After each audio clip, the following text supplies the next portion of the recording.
Assalamu alaikum, менин урматтуу катталуучуларым. Бүгүн сиздерге жаңы төрөлгөн баланын аптечкасында эмнелер болуу керек жана ошондой эле энеге дагы ушул жерде эмнелер керек деле төрөттөн кийин сөзсүз түрдө өзүңүздөрдүн мындай ден соолугуңуздарга байланыштуу керек болуп калуучу дарыларды, кремдер менен бөлүшөмүн.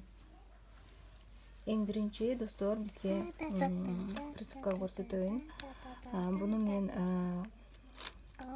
мурунку балдарымда иштетилген присыпка болчу. Буну роддомго алып алдым эле.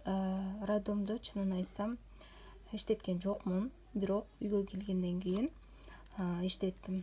Мен буюрса биз 2 айдан өтүп калдык. Азыр көп иштетпейм, бирок арасында иштетип турамын. Андан кийин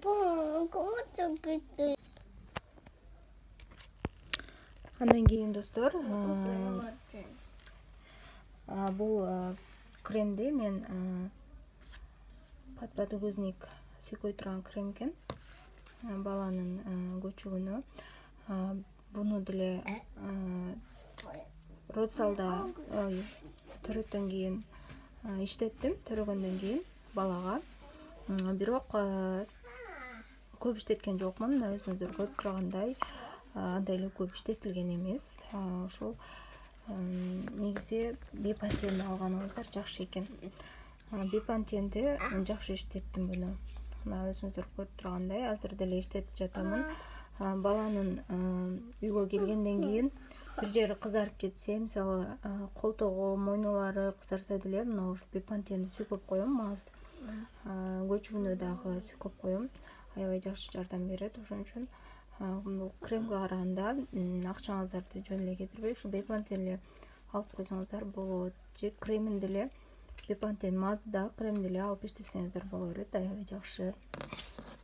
Андан кийин могул бул масло детский массаж кылганга баланы. Негизи үйгө чыккандан кийин родзалга бул роддомго керек эмес. Үйгө чыккандан кийин керек болот баланы массаж кылганга. Өз алдыбызча баланы массаж кылганда керек. Баланын артын, жонун массаж кылганда негизи сүтүңүздөр менен массаж кылсаңыздар да болот. Же болбосо мына ушул буттарын же башка жактарын массаж кылганда ушу май менен массаж кылсаңыздар да жакшы. Бул да керек болот негизи. Андан кийин мындай тетрасклин маз алдым. Үйгө чыккандан кийин кызымдын көзү чылпактап ооруп калды. Ошондо мына ушул тетрасклин мазды педиатр жазып берген. Ушуну колдондум. Уктарда көзүнө, эки көзүнө тең, эки көзү ооруса, эки көзүнө чылпактанса, эки көзүнө тең сүйкөп коюшубуз керек. Ичине прям көзүн ачып туруп, ичине киргизип сүйкөшүбүз керек. Андай мындай ромашка менен, ромашканын чайдык да ичинде мындай пачка, мындай бөлүнгөн штучный ушундай пачкалары болот экен. Ушуну сууга салып чыгарып алабыздар ромашканын суусун. Андан кийин көзүн эртең менен батный диск менен арчып туруш керек. Ошондо көзү чылпактанып жаткан болсо, ошо көзү ушу менен тазаласак жакшы эртең менен. Андан кийин достор, мына ушул баарыңыздар деле балдарыңыздар, биринчи балаңыз болсо, может билбей калышыңыз мүмкүн. Негизи сөзсүз түрдө роддомго керек болбойт, бирок үйгө чыккандан кийин сөзсүз түрдө жаныңыздарда болуш керек. Себеби ар кандай случай болуп калышы мүмкүн. Баланын температурасы көтөрүлсө, билбей калышыңыздар мүмкүн да. Ошол себептен градусник керек болот. Анан өзүбүзгө келе турган болсок, достор,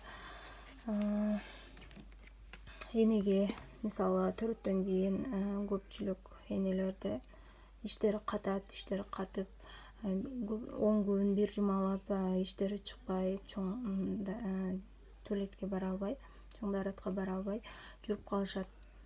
Ошол убакта мындай сөзсүз түрдө жүрө бербей ушундай не алышыңыздар керек. Сироп сыяктуу болот, бул ширин болот экен. Дагы менде ошондой болду. 10 күндөй чоң дааратка бара албай жүрдүм. Ошону алып ичкенден кийин аябай жардам берди. Бул бир гана энийг эмес, балага дагы ичи катып калса, ушуну берсеңиздер аябай жакшы экен. Аптечкада болгону жакшы. Көбүнчө жаңы төрөлгөн балдарда ичи көп кетет. Көбүнчө эмес, көп эле балдарда, бардык эле балдарда болуш керек. Төрөлгөндөн кийин эле башталат ал нерсе. Керек болсо буну төрөт үйүнө деле өзүңүздөрдүн сумкаңыздарга салып ала барсаңыздар болот. Себеби ошол жакта эле башталганда аптекадан барып алдырып калышыңыздар мүмкүн. Ошол себептен ушу Боботик, андан кийин эспимузан деген сироптор болот. Ошо экөөнү бирөөсүн алдырсаңыздар болот. Мен мына үйгө чыккандан кийин ушул сиропту алдырдым кызыма. Жана бизге детский врач, педиатр жазып берген. Мынау дитри витаминди жазып бердиле. Буну сөзсүз түрдө бир жашка чейин же болбосо 6 айга чейин бериш керек. Көбүнчө мисалы кышында төрөлүп калган балдарга, эшикке көп алып чыга албайсыздар, суукта күн көп алып чыга албайсыздар, күн дагы жакшы тийбейт. Ошол себептен дитри витамин сөзсүз түрдө балага беришибиз керек. Бизге ушуну жазып берген педиатр. Мен азыр берип жатам кызыма. Анан мурду бүтүп аябай кыйналып кетет балдар ошого. Ушул Аквамаристин тамчыларын колдонсоңуздар болот. Ушул жаңы төрөлгөн балдарга ушул Аквамарис тамчылары аябай жакшы жардам берет. Жана эң керектүү бул эниге, ушул молокосөз деп коет буну. Бул мурунку балдарымды алып колдонгон болчумун. Азыр деле ушуну иштетип жатамын. Мага аябай керек болду. Жаңы туулганда бала сүттүн баарын эме албайт, көкүрөк ошентип көкүрөктү сабай жүрө берип, көкүрөк мастит оорусуна айланып, көкүрөгүбүздө сүтүбүз катып аябай жаман оорго ал ошондойго алып келиши мүмкүн. Ошол себептен сөзсүз түрдө саап алыш үчүн ушундай молокосөз аябай ыңгайлуу. Кол менен сааганга караганда сөзсүз түрдө ушундай болуш керек ар бир энеде. Кээ бир энелердин сүтү аз болот, балдарына дагы жетпей калат. Андай учурда болсо эми керек эмес, бирок өзүңүздөрдү билген үчүн сүтүңүздөр көп болсо сөзсүз түрдө ушул молокосөздү алып койсоңуздар дагы эч кандай зыян тийбейт. Ошол себептен барыңыздарга сунуштаймын.